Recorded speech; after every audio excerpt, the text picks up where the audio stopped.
Hello friends, मैं doctor प्रीति। आज हम बात करेंगे एक्ने के बारे में।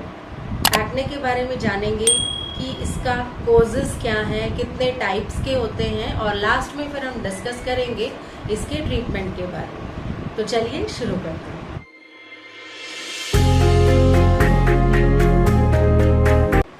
एक्ने की सबसे गंदी आदत होती है कि जब भी कोई स्पेशल ओकेजन के लिए आप तैयारी कर रहे हो तो तुरंत कहीं ना कोई एक्ने पॉपअप हो जाता है।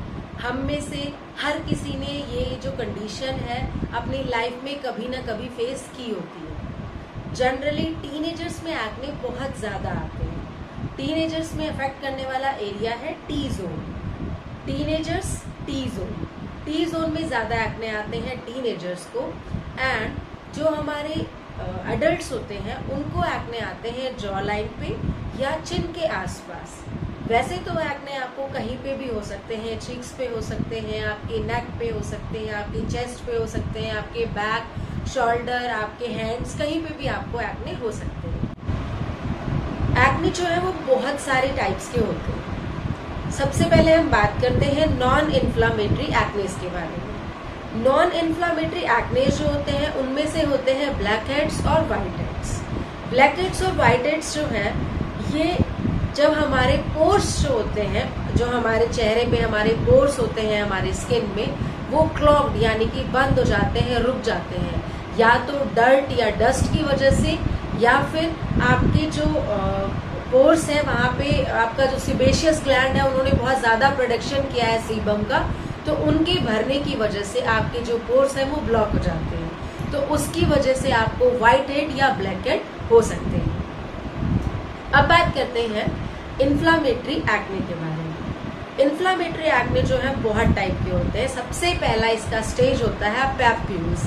पैप्यूल्स, इसमें रेड कलर का हल्का सा एक बम्प अपीयर होता है। ये भी इन्फ्लामेटरी होते हैं लेकिन बहुत कम पेनफुल होते हैं।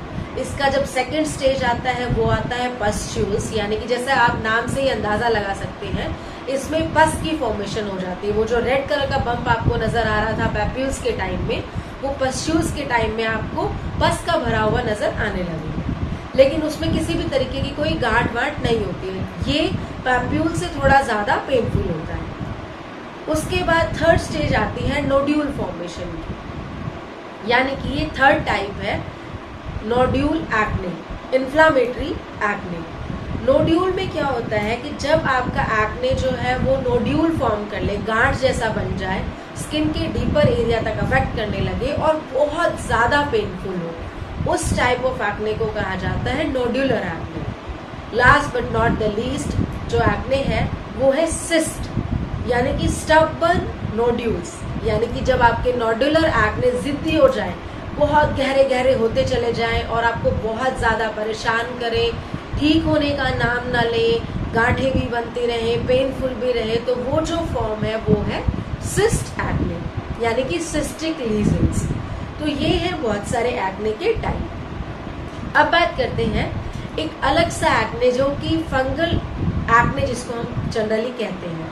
फंगल एक्ने जो है वो वाकई में कोई टाइप ऑफ एक्ने नहीं है या कोई एक्ने नहीं है, लेकिन इसको इसीलिए एक्ने कहा जाता है क्योंकि हेयर फॉलिकल जो होता है उसको ये हेयर फॉलिकल को अफेक्ट करता है, इन्फेक्शन हो जाता है हेयर फॉलिकल में, और उस इन्फेक्शन की वजह से पॉपअप हो जाता है। तो लगता है कि ये एक्ने है, बट वो एक्चुअल में एक फंगल इन्फेक्शन होता है। जैसे कि कईयों को बैक में, शोल्डर में बहुत सारे एक्ने नजर आते हैं, लेकिन एक्ने का ट्रीटमेंट लेने के बाद भी वो ठीक नहीं हो रहे होते हैं, तो कुछ टेस्ट के बाद पता चलता है कि वो फंगल एक्ने। अब बात करते हैं कि एक्ने के कोजेस क्या क्या हैं। सबसे पहला कोज है कि आपके जो पोर्स हैं वो ब्लॉक्ड हो गए, यानी कि क्लॉग्ड पोर्स जो एक है वो बहुत बड़ा रीजन है आपके एक्नेस होने का। दूसरा रीजन है आपकी बॉडी में हार्मोनल चेंजेस का। जनरली फीमेल्स में हार्मोनल चेंजेस काफ़ी ज़्यादा अफेक्ट करते हैं। प्रेगनेंसी हो या टीन एज हो, क्योंकि उस टाइम प्यूबरिटी आ रही है तो आपका पीरियड स्टार्ट हो रहे हैं, या पीरियड्स के ड्यूरिंग भी हार्मोनल इम्बैलेंस हो जाता है, उस टाइम भी आपको एक्ने आने के चांसेस काफ़ी ज़्यादा रहते हैं।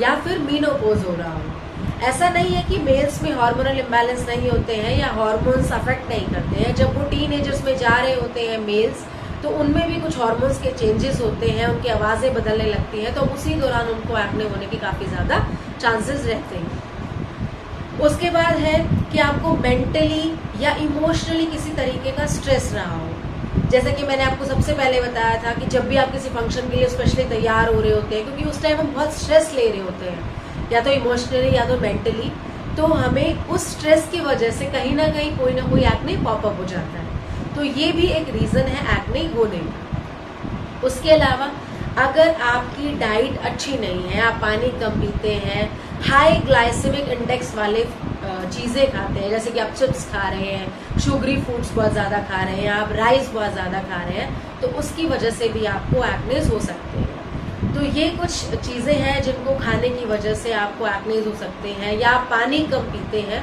उसकी वजह से भी आपका एक्ने होने के चांसेस हो सकते हैं। हमारे यहाँ एक कॉमन सी चीज़ कहा जाता है कि आपके पेट ने क्या खाया है वो आपके चेहरे पे नज़र आता है। तो अगर आपका पेट हेल्दी है, अगर आपको किसी तरह का कोई कॉन्स्टिपेशन या गैस्ट्रिक इश्यूज नहीं है, तो भी आपका स्किन काफ़ी अच्छा रहता है। अगर आपको किसी तरह के गैस्ट्रिक इश्यूज हैं, अगर आपको स्टमक के इश्यूज बहुत ज़्यादा है, कॉन्स्टिपेशन है, तो उसकी वजह से आपको एक्ने की काफ़ी ज़्यादा चांसेस बढ़ जाते हैं।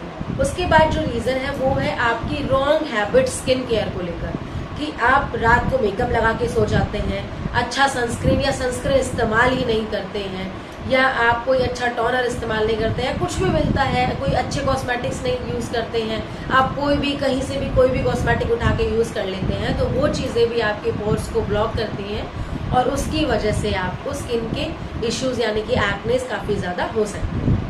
तो ये थे इसके कॉजेज एक्ने होने के। अब बात करते हैं ट्रीटमेंट। ट्रीटमेंट में हम ट्रीट करते हैं ऑरली या टॉपिकली। टॉपिकली जनरली हम यूज़ करते हैं क्लिंडामाइसिन, बेंजोइल पेरोक्साइड, ऑजिनेक्स जो है वो रिसेंटली बहुत ज़्यादा कंपनियां बनाने लगी हैं।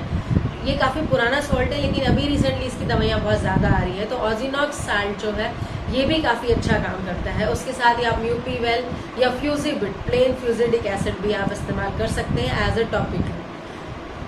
इसके साथ ही आप टॉपिकली यूज़ कर सकते हैं एडाप्लिन, जो generally black heads, white heads या नोड्यूल सिस्ट वगैरह पे काफ़ी ज़्यादा काम करता है, क्योंकि एडाप्लिन जो है वो उन चीज़ों को बस्ट कर देता है और वो जो पस और जो क्लॉग पोर्स होते हैं वो धीरे धीरे बाहर आ जाते हैं और स्किन आपकी क्लीन हो जाती है। उसके बाद दूसरा ट्रीटमेंट है आपका ओरली। ओरली ट्रीटमेंट में आप एंटीबायोटिक लेंगे, क्योंकि जब भी आपको पस्चुलर एक्ने बनेंगे तो उसमें बैक्टीरियल इन्फेक्शन जो है वो इंक्लूडेड रहता है, तो उसकी वजह से आपको एंटीबैक्टीरियल कोई चीज़ ऐसी लेनी पड़ेगी, यानी कि आप डॉक्सीसाइक्लिन के कैप्सूल्स खा सकते हैं या आप अजिथ्रोमाइसिन खा सकते हैं।